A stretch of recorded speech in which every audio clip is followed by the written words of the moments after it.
계획이라는 게 의미가 없더라고요. 네, 그래서 요새는 저는 계획보다는 적응의 시대다.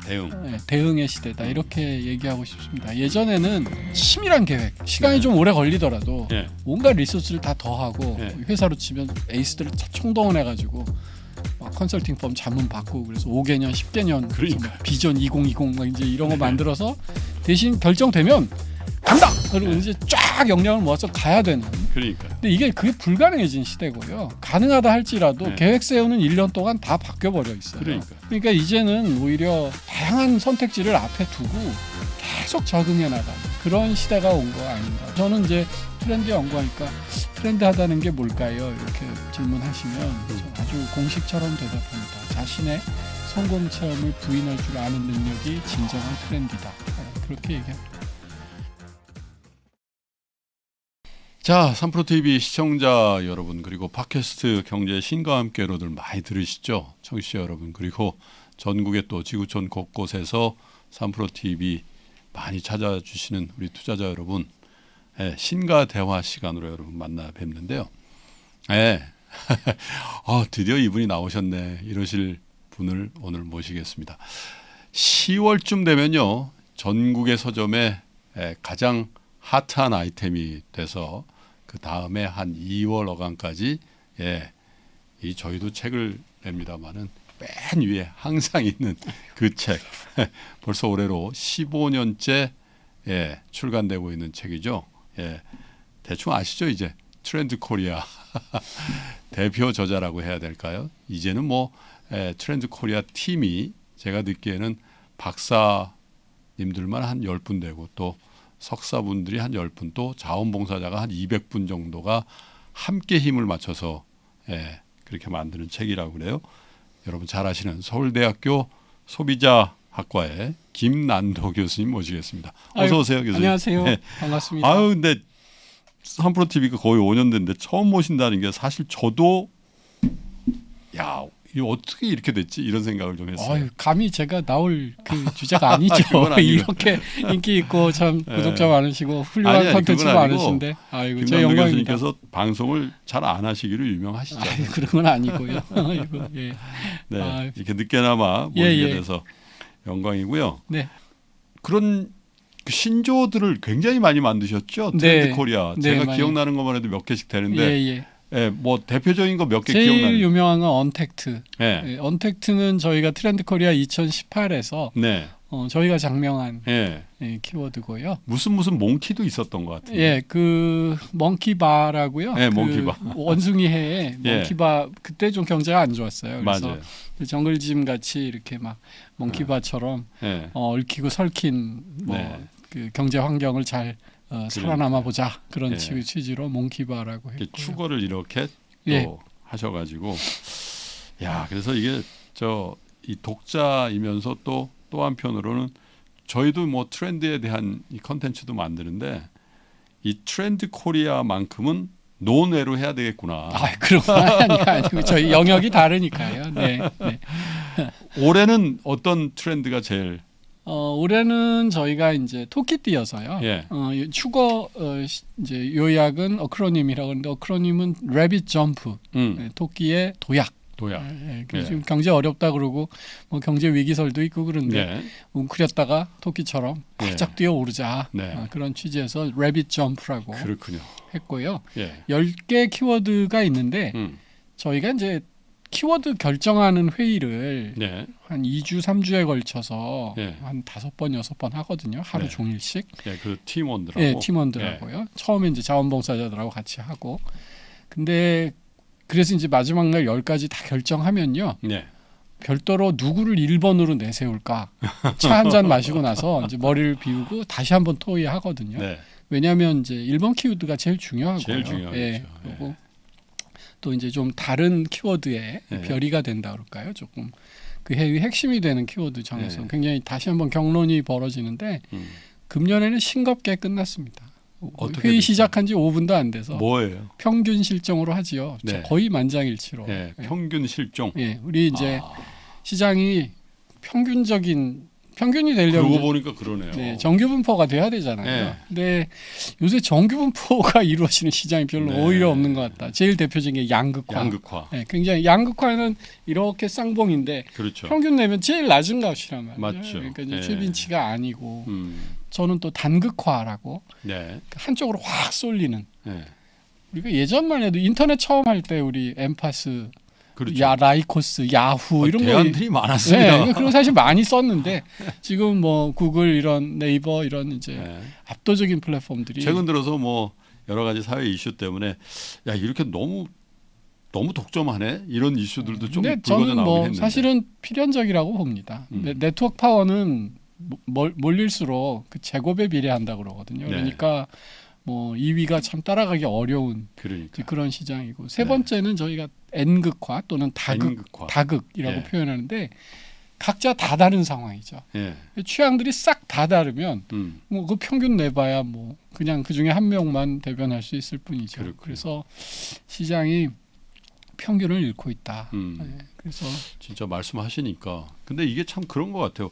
원래 우리도 느끼고 있고 인지하고 있는 건데 정확하게 딱 포착해서 정리를 우선순위로 해주시니까 그 우선순위가 그냥 우리가 아는 지식을 넘어서 아 이렇게 올해는 좀 대응해야 되겠네 그런 생각을 주셔서 아마 15년 동안의 베스트셀러 자리를 놓치지 않는 그 힘이 아닌가 그런 생각이 좀 제가 학교 다닐 때 초등학교 중학교 때 전과라는 걸 봤어요. 맞아요. 무슨 전과. 예, 그런 전과를 봤는데 전과 열심히 저도 봤어요. 공부 시험 보면 전과에다 밑줄 치고 그랬는데 전과가 가만히 보면 교과서보다 뭐 더 그렇게 뭐 내용이 추가로 있지 않습니다. 대신 이제 교과서는 막 좋은 게 너무 많지만 잘 정리가 안 돼 있으니까 이제 전과들이 막 이렇게 표도 만들어주고 그렇죠. 이렇게 정리 잘 해주면 저희가 시험 보기 좋거든요. 그래서 저희는 이제 트렌드 코리아 처음 기획할 때 제가 내년도에 전과를 하나씩 만들어드리면 좋겠다. 그래서 이제 보면서 중요한 거 안 놓치시게 체크리스트도 되고. 그래서 이제 새로운 환경에서 진짜 새롭게 적용하실 때, 맞아요. 그래서 이제 그렇게 만들다 보니까 벌써 15년 됐습니다. 그 교과서 안에 다 있는데 교과서가 좀 불친절하죠. 예나 지금이나. 그래서 이제 그 자리를 요새 학생들은 전과 보나 모르겠다. 참고서. 예전에 중학교 때는 완전 정복 이런 거. 맞아요. 맞습니다. 그런데 궁금한 게요. 이게 15년 전부터 이제 출범을 하셨는데. 처음에는 이렇게 될 줄 모르셨을 거예요. 네, 교수님도, 저도 그죠? 사실은 처음에는 이렇게 시작은요. 네. 제가 2004년에 뭔가 앞으로 트렌드에 대한 연구를 좀 하면 좋겠다는 느낌이 있어가지고 트렌드 연구센터라는 거를 학교 안에 하나 만들고요. 별건 없고 우리 이제 저희 방에 있는 박사과정 학생들 하고 세미나하고 외국에서는 트렌드 어떻게 조사하나 이런 거 하다가 우리끼리만 조사하지 말고 키워드를 만들어서 발표를 하자. 그게 2007년입니다. 그래서 그때 이제 어느 신문사가 토요일 날 주간판에 굉장히 경제 경영을 강조하실 때가 있었거든요. 그래서 이제 거기에 2면짜리 광고도 없이 아주 크게 올해의 10대 트렌드라고 발표를 했어요. 그랬는데 그 발표할 때 이제 신문이니까요. 10개를 쭉 쓰실 거잖아요. 그렇죠. 그럼 첫 글자만 이렇게 땄을 때 뭔가 이쁜 단어 나오면 좋겠다. 그런 생각을 해갖고 그때가 이제 황금돼지띠였어요. 그래서 골든 피그즈 이렇게 그때 이제 어크로님을 그때 처음 맞췄죠. 그렇게 해서 발표를 했는데 되게 반응이 좋아오셨답니다. 그래가지고 2008년에도 똑같은 요청을 또 하신 거예요. 그래서 얘 해드릴 수 있어요. 그리고 그거 쓰다가 그때 느꼈죠. 이게 사람이 처음이 중요해요. 아무 생각 없이 골든 피그라고 한번 했다가 매달 이제 띠를 맞춰야 되는 거예요. 그래갖고 그때 쥐띠였는데 미키마우스라고 짓고 기억나요. 그러고 이제 2008년 말에 저희가 무슨 생각을 했냐면 내년도 이제 2009년이 되는데 이 신문사에서 또 요청하실 거다. 어차피 뽑아야 되는 거. 기사로 쓰지 말고 책을 내자. 그래서 이제 2008년 말에 이제 트렌드 코리아 2009라는 책을 처음 냈고요. 혹시 그 책 보신 분 계시면 표지가 이 시리즈하고 완전히 다릅니다. 그러니까 그때만 해도 제가 이걸 이렇게 매년 낼 거라고는 별로 생각을 안 했어요. 그래서 그냥 한 권 냈다. 내가 그동안 트렌드 연구한 걸 잘 정리했다. 그렇게 이제 좀 어떤 정리로서 냈는데 공전의 히트를 하죠. 그 당시는 그렇게 공전까지는 아니었고요. 네. 근데 이제 반응이 참 좋고 저도 재미있고 그래서 이제 그 책을 내다 보니까 벌써 이제 15년이 됐습니다. 네. 같이 그 책을 기획하고 그리고 그 신문사에 원고를 같이 준비했던 분들이 아직도 그 팀에 남아 계신가요? 예, 일부 이제 떠난 친구들 이제 저희 공저자는 거의 전원이 제 제자들입니다. 그렇죠. 제가 학위 박사학위 준 제자들이 주로 거의 같이 책을 쓰고요. 이제 초기에 줬던 그러니까 이제 저는 이제 박사학위를 받으면 옵션을 줘요. 저하고 같이 이제 책 쓰고 연구하고 같이 연구소에 남을 건지 뭐 스스로 취업을 한다든지 어디 다른 대학의 교수가 된다든지. 근데 이제 그래서 떠나간 그 초기에 썼던 친구 중에 이제 떠난 친구도 있고요. 다른 데서 지금도 남아 있는 친구도 있고. 그래서 지금 한 10명 정도 박사들이 같이 쓰고 있습니다. 야, 이게 참 우리나라 출판의 어떻게 보면 역사에도 이런 형태의 프로젝트는 거의 이게 처음인 것 같아요. 그죠? 박사 10분이 지금 15년 동안 같이 하는. 예, 그렇습니다. 그렇죠? 예전에 제가 책 처음 초기에 낼 때 세리라고 삼성경제연구원이 그렇죠. 세리 2005, 2006, 2007 이런 식으로 이제 매년 연말에 조금 내셨고요. 또 이제 언론사, 경제신문사 같은 곳에서 이제 다음 해 연도가 붙은 책들을 좀 내셨는데 저처럼 이렇게 이제 개인이 내는 경우는 좀 흔치 않았을 것 같습니다. 그러니까 해마다 10개 트렌드 키워드를 꼽으시는 거죠? 네. 10개로 딱 정해서. 네, 딱 10개로 정했습니다. 미키마우스 때만 미키마우스가 11글자예요. 그래서 그때만 거기 맞추느라고 하나 냈고요.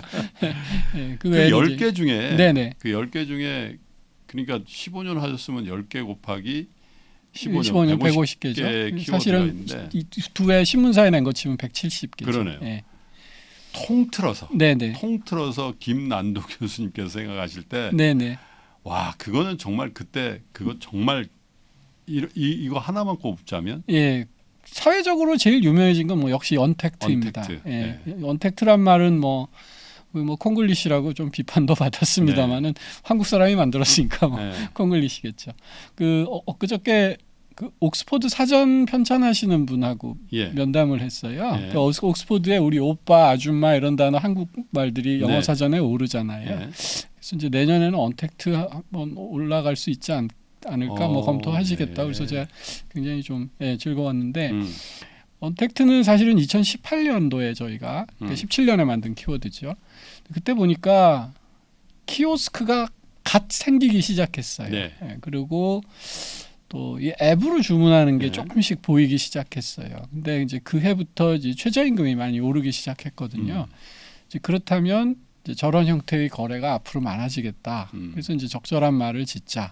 그래서 저희가 이제 언택트라고 이름을 지었었는데 이게 사실은 20년도에 이제 코로나 사태 생기면서 아주 유명한 단어가 됐죠. 블룸버그에서도 2020년에 생긴 신조어인 줄 알았고요. 저희는 2년 전에 18년에 썼다가 그때 사실 18년도에 저희가 뭐였더라? 뭐 그때 소확행, 또 미닝 아웃 뭐 이런 말들을 같이 했거든요. 그래서 소확행 같은 단어가 워낙 유명해져가지고 언택트가 좀 가렸었는데 20년에 이제 코로나 사태 이후로 언택트가 아주 유명한 단어가 됐죠. 결과적으로는 저는 그게 그 언택트가 뭐 저희 170개 단어 중에서 아마 제일 유명해진 키워드가 아닌가 싶고요. 제가 개인적으로 가장 애정하는 키워드는 2년 전인가 멀티페르소나라는 키워드입니다. 그러니까 우리가 뜻이에요? 정체성이 여러 개로 구성되는 사람들이 늘었다. 그래서 뭐 직장인 부캐들 많이 하시잖아요. 그리고 뭐 아마 우리 3프로TV 보시는 분 중에도 뭐 엔잡 여러 가지 일을 동시에 하시는 분들 많으시고요. 그 투자도 그 중에 투자도 그 중에 중요한 한 가지 거고 꼭 투자가 아니더라도 젊은 친구들이 뭐 이게 여러 가지 모습으로 스스로를 표현하는. 그러니까 우리 카톡방 해보면 친구들이랑 하는 카톡방에는 막 욕하다가 또 회사 카톡방에서는 또 너무 성실하다가 뭐 애인이랑 하는 카톡방에서는 뭐 이게 페르소나가 계속 가면 그 변검할 때 보면 이렇게 하면 얼굴이 슉슉 바뀌잖아요. 그 이제 예전에는 그런 걸 뭐라고 불렀냐면 해리성 인격 장애라고 그랬습니다. 우리 옛날에 투어니들이 그 아이덴티티란 영화 보면 그 이중 인격 뭐 23가지 그렇죠. 다중 인격자가 막 못된 짓 하고 그러는데 근데 그게 이제 정신 장애가 아니고 현대인의 아주 일반적인 특성이 됐다. 그런 의미에서 저희가 이제 칼 융 용어를 가져다가 멀티페르소나라고 키워드를 붙였는데 제가 이제 개인적으로 되게 이제 그 즐거웠던 건 그러고 한 서너 달 지나니까 유재석 씨가 뭐 유산슬도 다 되시고 막 6가지 페르소나로 막 맞아요. 그때부터 이제 연예인 부캐가 굉장히 이제 활성화가 됐습니다. 그래서 이게 이제 연예가나 이런 데의 제너럴한 키워드를 이제 잘 예측도 했고 또 그걸 저희 뭐 제가 많은 말을 만들었지만 멀티페르소나가 제일 저 개인적으로는 제일 좋아하는. 사실 부캐라는 말도 부캐는 제가 만든 말은 아니지만 부캐라는 말도 최근 들어서 그냥 일상용어로 거의 쓰고 계시죠. 사실 몇 년 전까지만 해도 거의 안 쓰는. 거의 3년도 되지. 그러니까 우리나라가 정말 트렌드가요. 요새 너무너무 빨라지는 것 같습니다. 근데 우리나라가 이 트렌드에 굉장히 빨리빨리 뭘 만들고 적응하고 또 버리고 다른 나라에 비해서 왜 유독 그럴까요?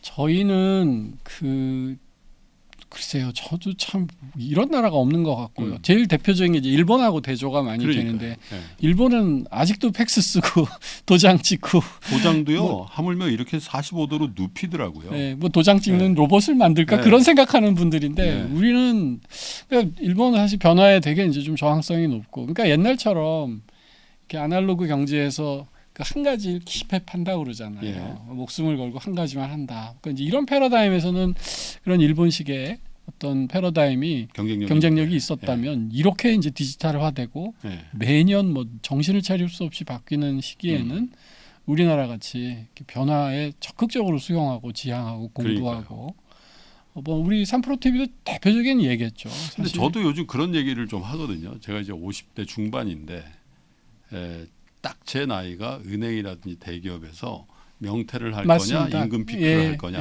딱 맞습니다. 그걸 결정해야 되는 나이더라고요. 근데 그래서 이제 저는 이제 좀 일찍 그 리타이어 비슷하게 해서 뭐 이걸 시작한 지가 벌써 한 5년 이상 되니까 제 친한 친구들이 가끔가다 찾아와요. 그래서 야 내가 말이야 제2의 인생을 좀 계획해봐야 되는데 너 좀 얘기 좀 하자. 제가 그러거든요. 아니 이렇게 빨리 변하는데 무슨 제2의 인생이야. 한 3년이나 5년 정도 계획 세워도 지금 그것도 못 쫓아갈 판에 저 그거 좀 느끼거든요. 사실. 아니, 너무 쉬운 게 우리 3년 전, 5년 전에 한번 생각을 해보면 그때 상상할 수 없었던 일들이 무슨 계획이라는 게 의미가 없더라고요. 그래서 요새는 저는 계획보다는 적응의 시대다. 대응의 시대다. 이렇게 얘기하고 싶습니다. 예전에는 그러니까 치밀한 계획, 시간이 좀 오래 걸리더라도 온갖 리소스를 다 더하고 회사로 치면 에이스들을 총동원해가지고 막 컨설팅 펌 자문 받고 그래서 5개년, 10개년 비전 2020 막 이제 이런 거 만들어서 대신 결정되면 간다. 그리고 이제 쫙 역량을 모아서 가야 되는. 그러니까요. 근데 그게 불가능해진 시대고요. 가능하다 할지라도 계획 세우는 1년 동안 다 바뀌어 버려 있어요. 그러니까 이제는 오히려 다양한 선택지를 앞에 두고 계속 적응해 나가는 그런 시대가 온 거 아닌가 그런 생각이 듭니다. 그게 어떻게 보면 지구력도 중요하고 민첩함도 중요하지만 유연함, 유연함. 그런 게 굉장히 조직으로도 그렇고 사회도 굉장히 그런 어떤 뭐랄까 가치랄까 이런 데에 대해서 좀 개방적이어야 되겠다. 그럼요. 예전에 유연함은 야 무슨 뭐라 그러죠? 무슨 참기름 바른 뭐야 뭐 이렇게 약간 비하하는 줏대가 없고 뭐 그런데 맞아요. 진짜 이 디지털 시대를 이렇게 살고 경영하다 보니까 그 유연함에 대한 사회적 가치도 우리가 조금 다르게 평가해야 되겠다는 그럼요. 저는 분명하게 이야기합니다. 특히 유연함을 방해하는 요소가 저는 성공의 체험이라고 생각해요. 그러니까 내가 뭐가 잘 안 되면 바꿔보려고 하죠. 그러니까 강제로 유연해지는데 이제 성공의 체험을 가진 분들이 보면 나는 공식을 알아. 이렇게 좀 교만하다 그럴까요?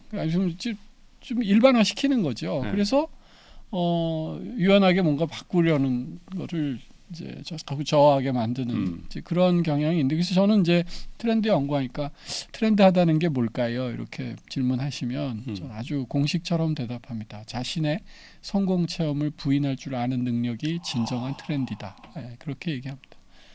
왜냐하면 이제 보통 이제 우리가 뭐에 성공을 하면 두 가지 조건이 필요합니다. 네. 내가 열심히 잘했을 것, 예. 그게 가능한 사회적 조건이나 그렇죠. 배경이 있었을 것. 그게 딱 합치됐을 때 되는 건데, 사람들은 자기 잘한 것만 생각을 하고 이 배경은 그대로 간다고 보시거든요. 그러니까 저는 이분의 그 성공의 역량을 부인하는 게 아니라 그 역량이 성공으로 이어질 수 있었던 사회적 배경이 있는데 네.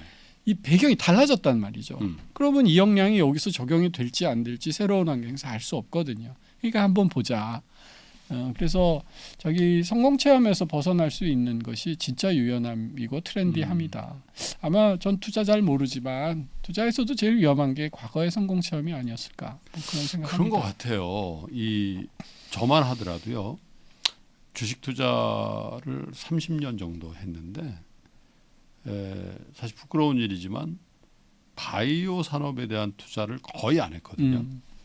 그러니까 전에는 우리나라에 바이오 산업 자체가 없었고요. 물론 제약업이라는 게 있었는데 네네. 제약은 뭐 교수님이 더 잘 아시겠지만 그냥 카피약, 네. 복제약이라고 하는 정도니까 어느 제약사가 더 영업력이 있냐. 이게 사실 제가 초년병 때 이 제약업을 밸류에이션하는 척도였거든요. 네. 또 어느 순간 2010년대 뭐 2000년대 후반 들어오니까 무슨 바이오 시밀러가 나오고 바이오 신약이 나오고 그러는데 자료를 이만큼 주고 저보고 읽어보라 했는데 뭐 원소기호도 나오고 도저히 저는 안 되겠다. 그래서 제가 모르는 건 안 한다는 투자 원칙 때문에 그걸 안 했어요. 네.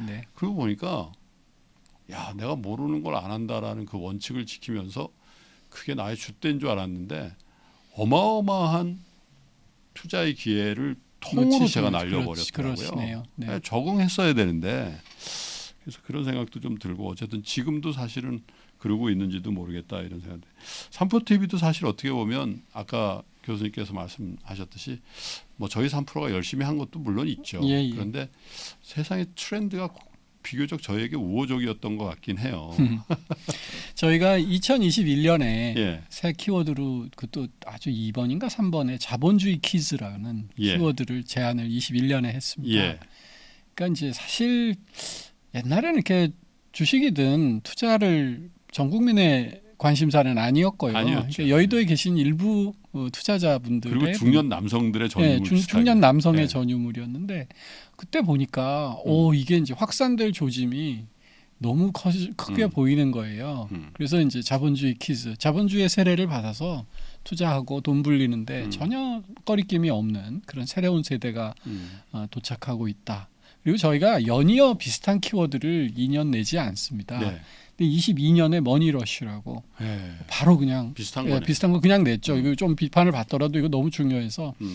근데 이런 이제 투자 인구의 급속한 확산이라든지, 근데 이렇게 인구는 확산하는데 좋은 정보는 없는 거잖아요. 그러니까 저는 삼프로TV가 그런 의미에서는 이 트렌드를 정말 잘 짚으셨다. 아마 본능적으로 짚으신 것 같습니다.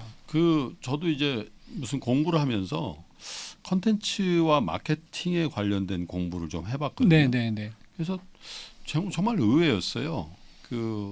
이제 논문을 쓰려고 이제 설문조사를 우리가 통상 하잖아요. 근데 특히 한국의 디지털 컨텐츠는 무슨 효용이라든지 흥미라든지 정보성이라든지 이런 거하고 크게 광고 효과나 뭐 이 후원의 의도에 주는 영향이 제 연구에는 없더라고요. 근데 뭐였냐 보니까 컨텐츠 소비자와 저희 같이 컨텐츠를 만드는 사람과의 이 정서적 교감, 동질성 이런 것들이 굉장히 중요하게 광고의 효과에 영향을 미친다. 그거를 제가 물론 이제 그 지엽적인 연구이기 때문에 일반화할 수는 없겠습니다만은 그래서 사실 2019년도에 투자라는 키워드를 거의 다 채택을 하고 그걸로 동질성을 좀 회복하는 이제 그런 계기가 돼서 그러고 있다가 2020년에 코로나 팬데믹이 와서 굉장히 저희 비즈니스가 빨리 이렇게 됐는데 모르겠습니다. 이게 불가역적인 그러니까 이 아까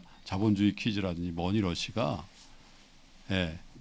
그냥 일시적인 건지 아니면 이게 거의 영원한 트렌드로 정착을 할 건지 네. 그거에 대해서도 이런저런 논란이 좀 있는 것 같아요. 네, 저는 뭐 부침은 있지만 네, 이렇게 단직선화하지는 않겠지만 네. 약간의 출렁거림은 있겠지만 방금 말씀드린 그런 키워드들은 네, 앞으로 계속 갈 키워드다. 그렇군요. 저희가 이제 트렌드를 두 가지로 나누어서 얘기합니다. 예. 하나는 이제 기능적 트렌드, 두 번째는 비기능적 트렌드 이렇게 나누어서 얘기하는데요. 기능적 트렌드는 굉장히 구조적 변화입니다. 예. 기술이나 인구 이런 것들이 변해서 생기는 변화이기 때문에 그냥 단선으로 가요. 우리가 갑자기 이제 언택트 이전으로 돌아가지 않을 거거든요. 그렇죠. 이제 비기능적 트렌드는 이제 우리 패션이라든지 뭐 방송이라든지 뭐 복고가 유행했다가 뭐 좀 미래풍이 유행했다가 네. 그러니까 이렇게 이제 사람 취향들 변화에 네. 따라서 이렇게 사인 커브처럼 출렁이면서 하는 게 비기능적 트렌드인데요. 제가 볼 때 이런 이제 머니러시나 자본주의 퀴즈 또 이제 투자의 열풍 이제 이런 것들은 제가 볼 때는 뭐 당연히 기능적인 트렌드고요. 네. 앞으로도 뭐 계속 강해질 것이라고 봅니다. 그래서 더 잘해야 된다는 생각이 들더라고요. 네. 네. 그 10가지 키워드를 꼽으시는데 그 프로세스에 대해서는 아까 대충 이제 뭐 네, 회의도 하고 그러시는데 설명을 좀 드려보겠습니다. 네. 여기 제 트렌드 코리아 책이 있는데요. 네. 제일 마지막 페이지가 네. 내년도 트렌드 헌터 모집 공고입니다. 네. 그러면 1월 달에 저희가 이메일 받거든요. 예. 금년에는 3% 얘기가 나왔으니 굉장히 많이 주실 것 같은데 예. 이제 이메일로 이제 주시면 예. 저희가 그중에 이제 다 관리가 잘 안 돼서요. 죄송하지만 한 200~300분 정도로 압축을 해서 선정을 하지요. 네. 그럼 이분들이 한 달에 한 개씩 되도록 자기 주변에서 생겨난 일을 적어달라고 부탁드려요. 예. 그래서 이제 이분들이 5달 동안 200분이 보내주시면 1000개 정도 나옵니다. 그리고 저희 연구원들이 또 그 정도 연구를 합니다. 그리고 저희 연구소에서 이제 여러 기업하고 프로젝트를 많이 하거든요. 그러면서 전문가 인터뷰도 하고 설문조사도 하고 소비자 인터뷰도 하고 그래서 이제 7월까지 3월부터 7월까지 거의 굉장히 많은 자료를 모으게 되고요. 그런 다음에 한 2주간에 걸쳐서 한 3번, 4번 하루 종일 워크숍을 합니다. 그래서 그 수만 턴 이야기들을 이제 하나로 쭉 압축해 나가게 뺄 건 빼고 줄이고 압축해 나가게 되죠. 그래서 궁금한 게요. 네네네. 매년 10개를 하시잖아요. 예. 아쉽게 탈락한 거. 아쉽게 탈락한 11등, 12등. 금년 같은 경우는 제가 밀었는데 우리 연구원들이 안 된다 그래요. 교수님이 아니니까요. 이런 거네요. 교수님 구려요. 뭐 이러면 저 바로 깨갱합니다. 근데 제가 이름까지 예쁘게 지었는데 RSVP 이코노미라고. 그러니까 예약 줄서기 이제 이런 문화를 좀 쓰고 싶었어요. 근데 사실 우리가 좀 예약 잘 안 하는 문화고 그렇죠. 예약해놓고 노쇼도 많고. 근데 요새 이제 그런 문화에 굉장히 좀 변화가. 웬만한 식당에 예약 없이 들어가면 예약하셨어요. 안 했는데 그러면 아래 위로 보고. 그렇습니다. 그죠? 근데 이제 재미난 게요. 그렇게 줄을 서던지 아예 그래서 예약을 안 받는 식당도 있고요. 많죠. 근데 이상한 게 꼭 그런 데를 악착같이 가야 또 직성이 풀리는. 아니 실제로요. 지난 주말에 어떻게 하다 보니 성수동에 갈 일이 있어가지고. 네네네. 그 최근에 먹방 중에 그 성시경 씨가 하는 먹을 텐다라는 유튜브가 있거든요. 저는 요즘에 맛집은 그걸 보고 가는데 거기 감자탕 집이 있습니다. 성수동. 와 토요일 날 일요일이었군요. 일요일 날 2시쯤 갔는데 30분 이상 기다리는 거예요. 그 감자탕 집이. 기다렸잖아요. 예약 안 받아요. 예약 안 받아요. 제가 제주 어디 돼지고기집 유명하다고 해서 갔는데 기본이 2시간, 3시간 기다리더라고요. 근데 이건 이상하게 기다리고 싶죠. 아니 성수동은 또 서울이니까 제가 살다가 한번 가서 2시간 기다릴 수 있는데 제주는 우리 놀러 간 거잖아요. 지금 가서 수영장도 가야 되고 뭐 할 게 많은데 그걸 젊은 사람들이 2시간을 그냥 기다리시더라고요. 이제 그런 거는 이건 그냥 기다림의 문제는 아니고 이게 사회적이나 우리 비즈니스 하시는 분들한테는 굉장히 함의점이 있다. 근데 어떤 함의가 있나요? 그 기다리는 그 2시간. 저도 기다리면서도 저 스스로 잘 이해가 안 됐거든요. 이렇게 시간을 효율적으로 쓰려고 하는 제가. 이 젊은 세대에게는 그 예전에는 물건이 과시였거든요. 예. 내가 이렇게 좋은 컵을 가지고 있어. 그래서 이제 백화점에서 명품 사가지고 그거 자랑하면 됐었던 그렇죠. 건데 예. 지금은 이제 소셜 미디어나 이제 다양한 방식으로 자랑이 되기 때문에 예. 내가 시간을 어떻게 썼어, 내가 어떤 경험을 했어, 그렇군요. 이런 게 중요한 자랑이 됩니다. 그래서 오히려 그 기다리는 과정 자체를 즐기게 되고요. 그래서 오히려 이제 또 특히 오픈런 같은 거 명품이나 한정판 스니커즈 이런 거 나오면 뭐 밤새 이 백화점 앞에 줄 서서 기다리고 이런 거가 사실은 물론 뭐 저기 돈 주고 기다리는 분들도 계시긴 하지만 내가 이걸 득템하기까지의 과정을 강조하는 거죠. 예. 그걸 또 다른 사람한테 공유하고. 예. 그러니까 기다린다는 것이 우리처럼 그냥 기성세대들처럼 시간 낭비의 문제는 아닌 것 같고요. 네. 예. 특별히 그거 자체가 하나의 가치를 갖는 예. 그런 시대로 변하는 것 같아요. 올해 이제도 10개 중 일부를 말씀해 주셨는데 네네. 그냥 키워드만 좀 소개해 주시면 좋을 것 같은데요. 네, 좋습니다. 네. 저는 평균 실종이 제일 중요하다고 생각해서 방금 그 감자탕집 되는 데만 되잖아요. 어마어마해요. 네, 어마어마한데 또 안 되는 감자탕집은 그러니까. 가지를 않습니다. 그러니까 그것도 이제 평균적으로 옛날엔 집에 가까우면 좀 맛없어도 가지고 이랬는데 그래서 이제 그런 거 없어졌고 이거는 제가 소위 기획한 키워드입니다. 네. 거의 1년 전부터 예. 저희 연구원 중에 아주 총명한 친구한테 이거 내년에 할 거니까 지금부터 자료 좀 모아달라. 그렇게 한 키워드가 오피스 빅뱅입니다. 오피스 빅뱅. 그러니까 직장에서 젊은 세대의 그 대사직 시대 또는 콰이어트 퀴팅 또는 동기부여, 복지와 연금을 어떻게 할 것인가. 이 세대의 요새 옛날엔 보너스 150만 원 나왔어, 100% 나왔어, 그럼 다 좋아하고 끝났거든요. 근데 지금은 그게 왜 우리 부서가 저 부서보다 적어요? 작년에 그런 일이 있었죠. 네. 모 회사가 모 회사를 비교하면서 왜 우린 적게 우린 왜 적어요? 딴 회사 보면 야, 그것도 어딘데 이랬을 텐데 요즘 그러지 않는 거죠. 피드백 세대, 공정 세대 저희 그렇게 이름 붙였는데 그래서 아마 직장 생활 하시는 분들은 다 느끼실 거예요. 그래서 이 직장 문화의 변화 이건 뭐 거의 책 한 권으로도 쓸 수 있군요. 그래서 이제 빅뱅 수준으로 변한다. 그래서 이제 오피스 빅뱅이고요. 세 번째는 이제 아시지만 요새 경기가 너무 안 좋잖아요. 그리고 23년에 대단히 안 좋을 걸로 보이면 이제 소비자들이 지출을 줄일 거란 말이죠.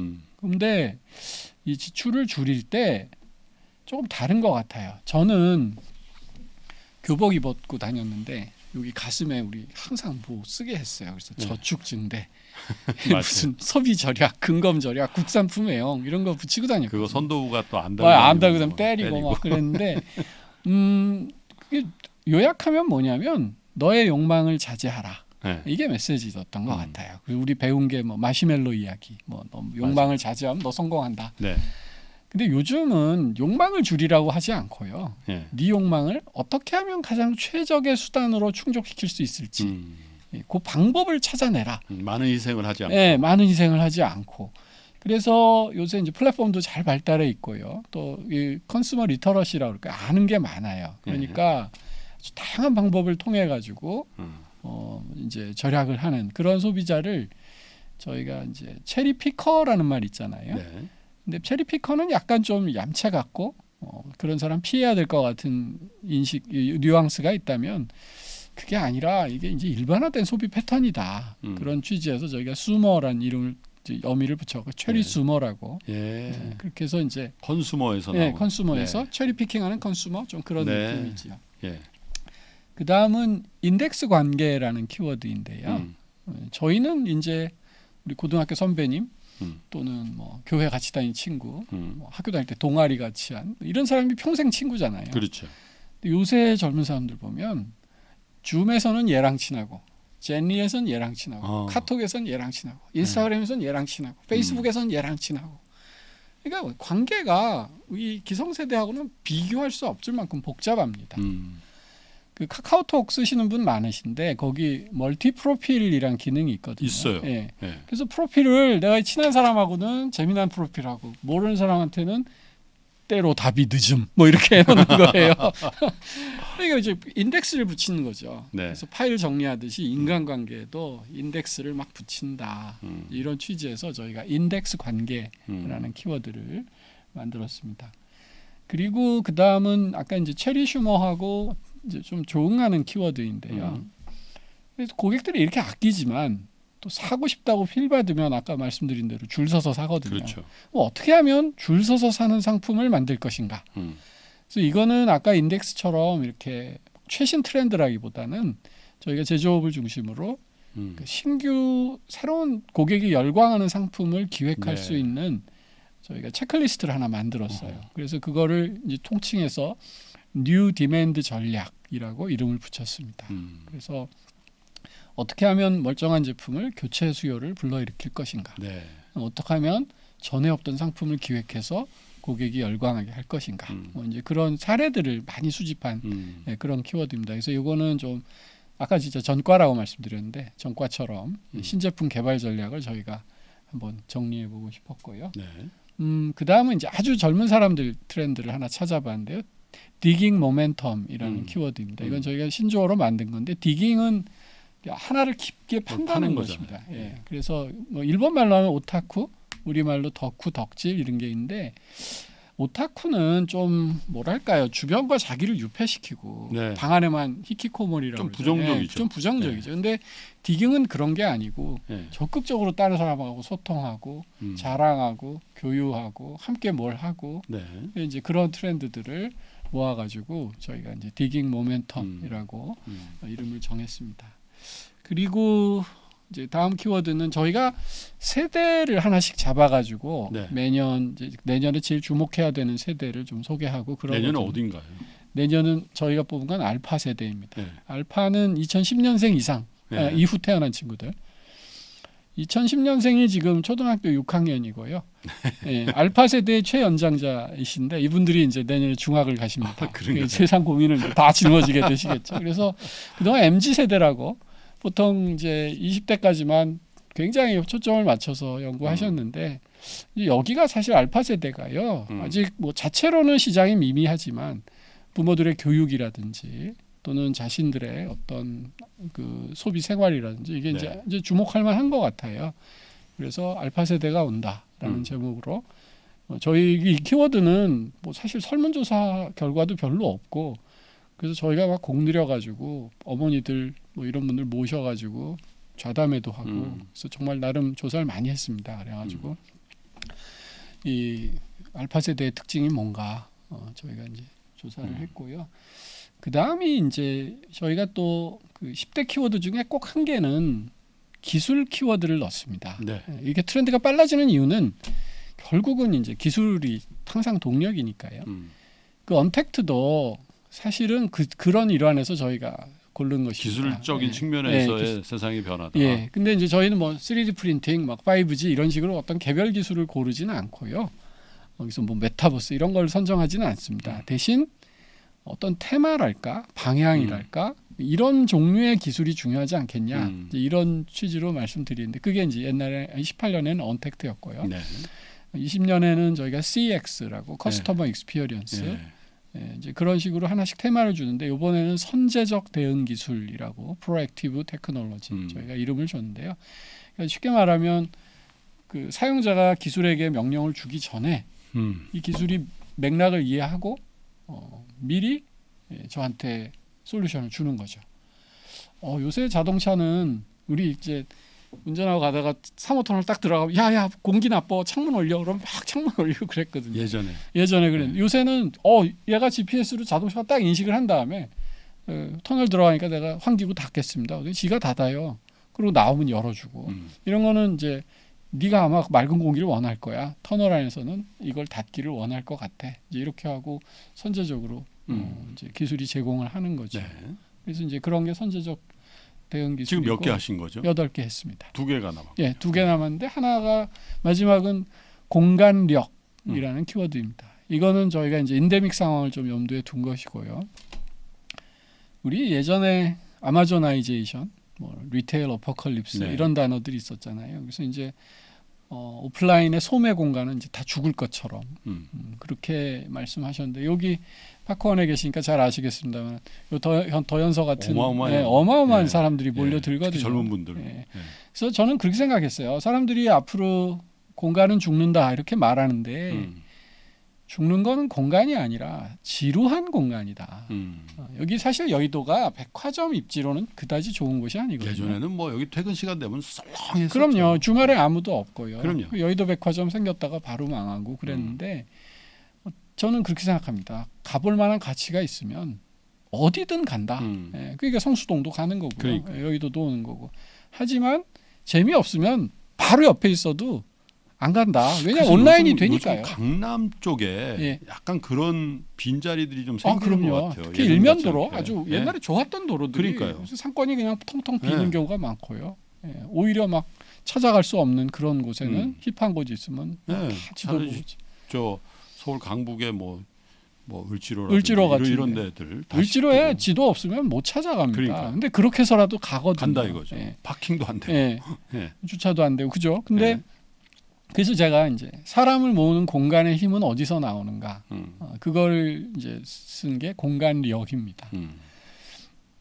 제가 되게 재밌게 생각하는 게 여기 여의도 계시니까 저 신영증권 빌딩에 그 1, 2층이 카페 꽃마라고 맞습니다. 북카페 있거든요. 이게 이제 문학동네라고 우리나라에서 제일 큰 출판사가 하는 북카페인데 그게 원래 다른 저 서점에서 제 말씀이 그거예요. 잘못해가지고 그러니까 대형 서점이 장사가 안 되던 곳을 카페 거기 가면 커피 마시고 책이 두 권 있어요. 한 권은 비닐로 이렇게 잘 싸놨고요. 한 권은 그냥 열려 있어요. 그러니까 열린 거 이렇게 보다가 재밌는데? 그럼 그 비닐로 된 걸 사고 가면 되는 거예요. 근데 제 말씀이 대형 서점에 비해서 거기가 얼마나 사실은 공간을 비효율적으로 쓰는 거예요. SKU도 별로 안 될 거고 사람들이 그냥 책 보고 안 사면 그만인 거잖아요. 그렇죠.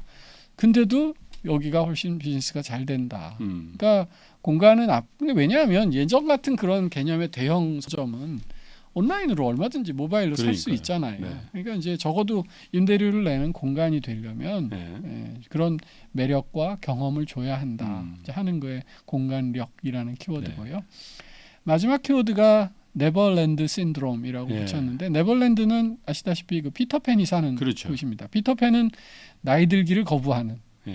그래서 대한민국 사람들이 영원히 젊어지고 싶어 한다.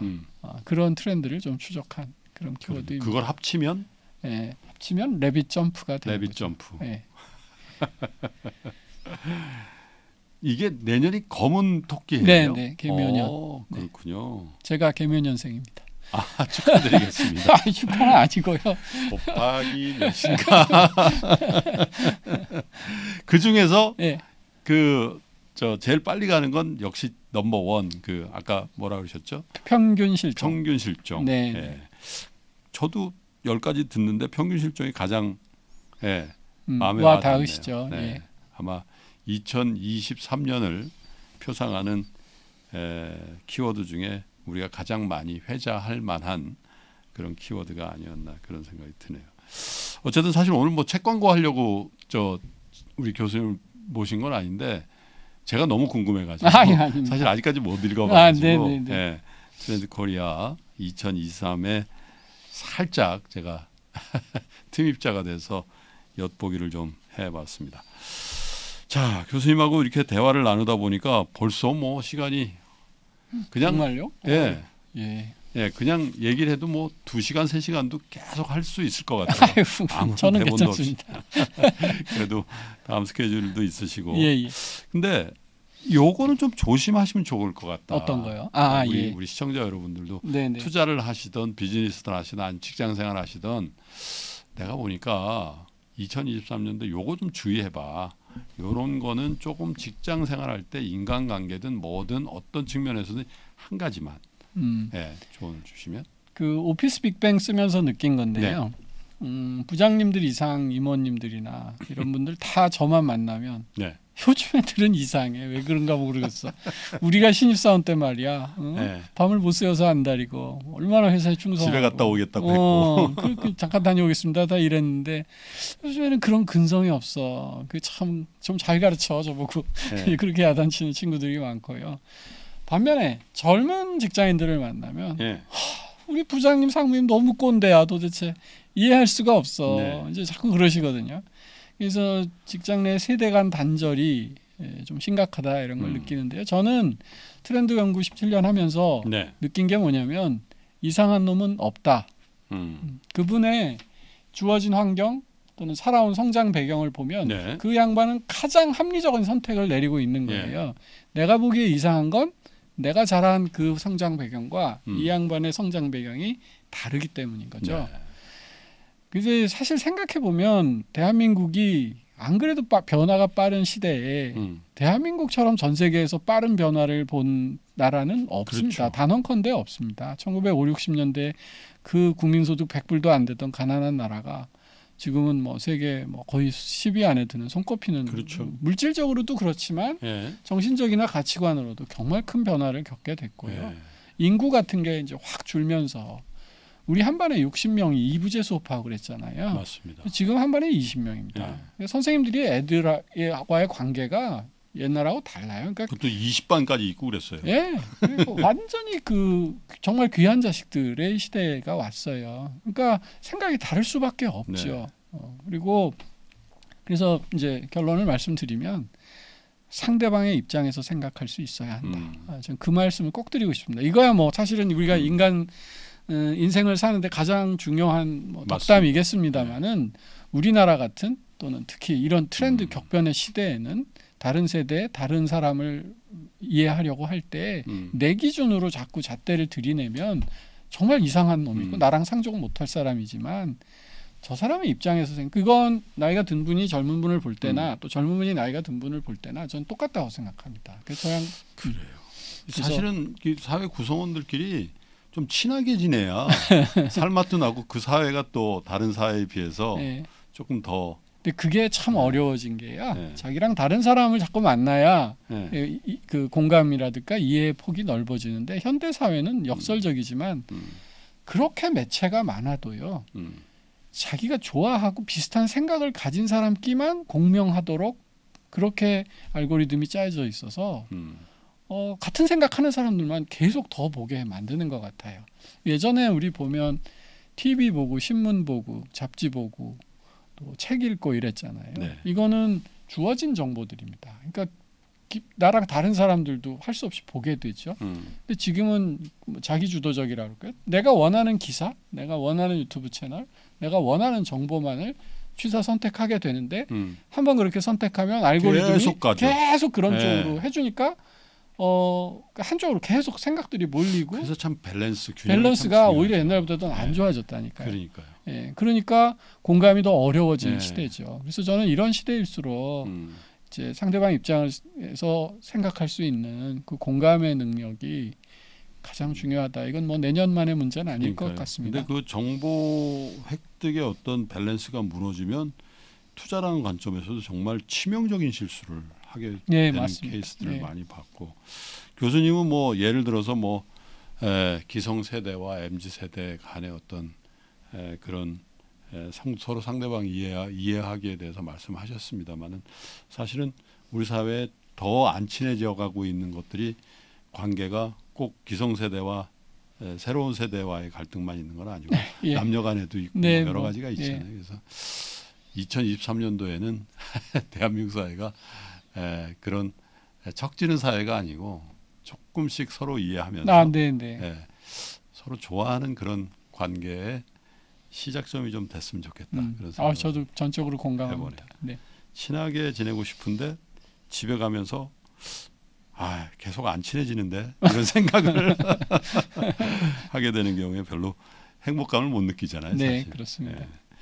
아이고 교수님 너무 감사합니다. 이렇게 좋은 책 또 내용도 소개해 주시고 또 우리나라에 정말 전에 없던 그런 시도 트렌드 코리아 15년의 역사에 대해서도 저에게 소개를 해주셨는데 어쨌든 저 지난 1년 가까운 기간 동안 많은 분들과 함께 연구한 트렌드 2023이 저 책을 읽던 혹은 다른 경우를 통해서 저 책의 내용을 알게 되는 분들에게 굉장히 큰 도움이 되기를 바라고요. 아유, 감사합니다. 그런 분들이 잘 많이 모여 있을 때 우리 사회가 조금씩 더 순조로워지기를 같이 한번 바라보겠습니다. 아유, 예, 감사합니다. 고맙습니다. 아유, 제가 아주 가문의 영광입니다. 이렇게. 별 말씀이요. 아이고, 이렇게 좋은 2023이 아니라 나와서.